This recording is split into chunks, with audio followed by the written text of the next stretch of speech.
नमस्कार दोस्तों, स्वागत है आपका क्राइम पॉडकास्ट में। आज मैं जिस केस के बारे में बात करने वाली हूँ वो 100-200 साल नहीं बल्कि एंशिएंट रोम के समय में होने वाले हत्या के बारे में बताऊंगी। 6 ऐसे किस्से जिसको सुनने के बाद आप सोच में पड़ सकते हैं। बहुत लोग बोलते हैं आज के समय से अच्छा पुराना समय था, तो आज उनकी गलतफहमी भी दूर कर देते हैं। लेकिन अगर उससे पहले आप चैनल में नए हैं तो सब्सक्राइब जरूर करें। प्राचीन समय में दुनिया के ये भयानक मामले साबित करते हैं कि हत्या हमारी हड्डियों में चलती है। हिंसा आने में काफ़ी समय लग गया है। कुछ लोग तो यह भी कहेंगे कि यह मानव अस्तित्व की प्रकृति में ही अंतर्निहित है। इस वीडियो में आपको पता चलेगा कि प्राचीन हत्या रहस्यों से पता चलता है कि पिछले वर्षों में चीज़ें बहुत अलग नहीं थी। नरसंहार से लेकर अंतरंग हत्या तक यह अनोखा मानवीय कृत्य शुरू से ही हमारे साथ चल रहा है। तो पहला किस्सा है विंडोलैंडा के जॉर्जी का। विंडोलैंडा उत्तरी इंग्लैंड में एक प्राचीन रोमन चौकी है जो लकड़ी की पट्टियों के एक सेट के लिए प्रसिद्ध है, जो रोमन युग से अब तक प्राप्त सबसे महत्वपूर्ण सैन्य प्रसिद्ध है। लेकिन हेडियन की दीवार के पास इस किले में एक बहुत ही भयानक खोज का पता चला था। 1800 साल पुराने एक बच्चे के अवशेष पुरातत्वविदों को मिले थे। तब पुरातत्वविदों ने बच्चे का नाम जॉर्जिया रखा था। हालांकि लिंग का निर्धारण करना असंभव है, क्योंकि शव को अंतिम संस्कार करने के बजाय बैरक के नीचे एक उथले गड्ढे में दफनाया गया था। आपको बता दूं कि ये रोमन कानून के तहत एक गंभीर अपराध माना जाता है। तो पुरातत्वविदों का मानना है कि बच्चे की हत्या की गई थी। वहाँ से कहानी अजीब हो जाती है कि विश्लेषण से पता चला है कि पीड़ित भूमध्य सागर में पला बड़ा था और मौत के समय उसके हाथ बंधे हुए हैं।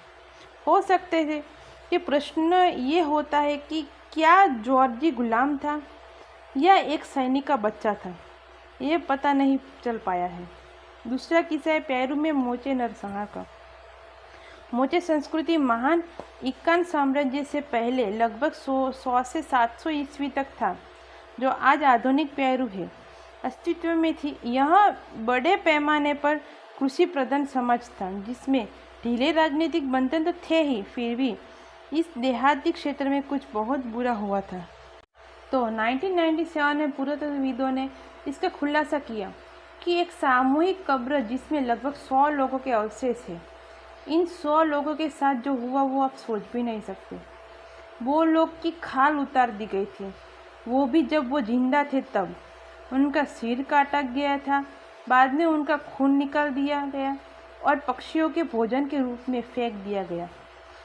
और ये सभी 100 लोग जवान थे, इसलिए ये सबसे संभावित व्याख्या बन सकती है कि ये युद्ध के दौरान अपने दुश्मन के हाथों मारे गए थे। तीसरा किस्सा है न्यू मैक्सिको में गैलिना नरसंहार का। तो नरसंहार मानव पहेली का सबसे कुरूप टुकड़ा आदिकाल से अस्तित्व में है।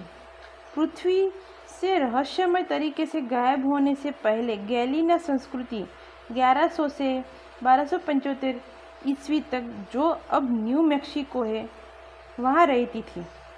समूह से अब तक 100 से भी कम मानव अवशेष पाए गए हैं और सभी किस्से न किसी रूप में हिंसा के शिकार थे। एक खोज में शामिल है एक घाटी में कंकाल जिनकी खोपड़ियाँ कुचली हुई थी और गर्दनें कटी हुई थी। मेरे शोधकर्ताओं द्वारा बरामद किए गए गैलिना आवासों में से कई को सही क्रम में छोड़ दिया गया था, उन लोगों को छोड़कर जिन्हें उनके अंदर मारे गए शवों के साथ, और उन सबको जला दिया गया था। हो सकता है कि पड़ोसी जनजाति द्वारा जातीय सफाई का एक रूप था। कई लोग मानते हैं कि यह प्रशंसनीय है। खैर, बात करते हैं अब चौथे किस्से का। ग्वाटेमाला में कैनकुएन तबाही। कैनकुएन, जो आज ग्वाटेमाला में एक समृद्ध माया शहर था, जो 7वीं शताब्दी के मेसोअमेरिका में एक प्रमुख व्यापारिक बिंदु के रूप में कार्य करता था।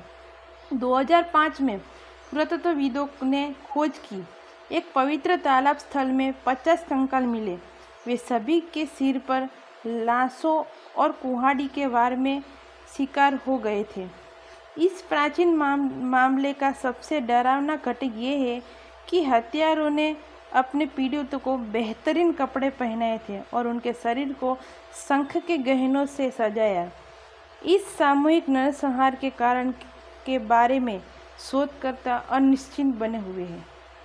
5वां किस्सा है ऑलैंड द्वीप पर एक स्वीडिश पौमई का। तो स्वीडन के ऑलैंड पर खुदाई के दौरान इस स्थल का पता चला कि एक 5वीं सदी का किला जिसका भयानक अंत हुआ। किले पर काम करने वालों को बेरहमी से मार दिया गया और उनके शवों को सड़ने के लिए छोड़ दिया गया।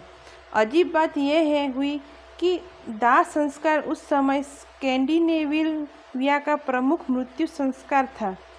इस सामूहिक हत्या का सबसे अजीब किस्सा जिसे स्वीडिश पौमेई करार दिया गया है वह यह है कि हमलावर अपने पीछे कई कीमती सामान छोड़ गए, जिसका अर्थ ये है कि वे हत्या और तबाही का इरादा रखते थे।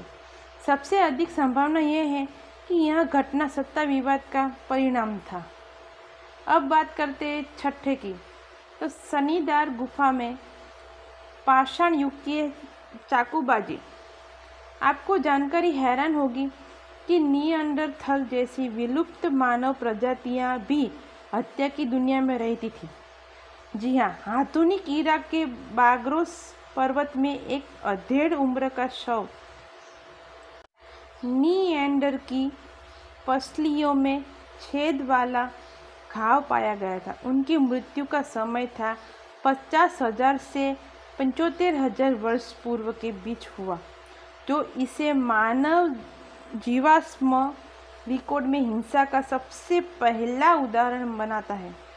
घातक घाव का कोण छुरा घोंपने में मेल खाता था। संभवतः लंबी दूरी के हथियार से दिलचस्प बात यह है कि प्रारंभिक आधुनिक मानव भी पश्चिमी एशिया में मौजूद थे, जिससे निएंडरथल और हमारे शुरुआती मानव पूर्वजों को बीच प्रागैतिक अंतर प्रजातीय संघर्ष की संभावना बढ़ गई थी।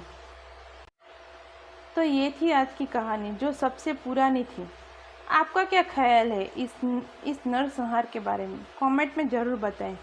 नई कहानी तक बी केयरफुल, बी सेफ। इस वीडियो को देखने के लिए धन्यवाद।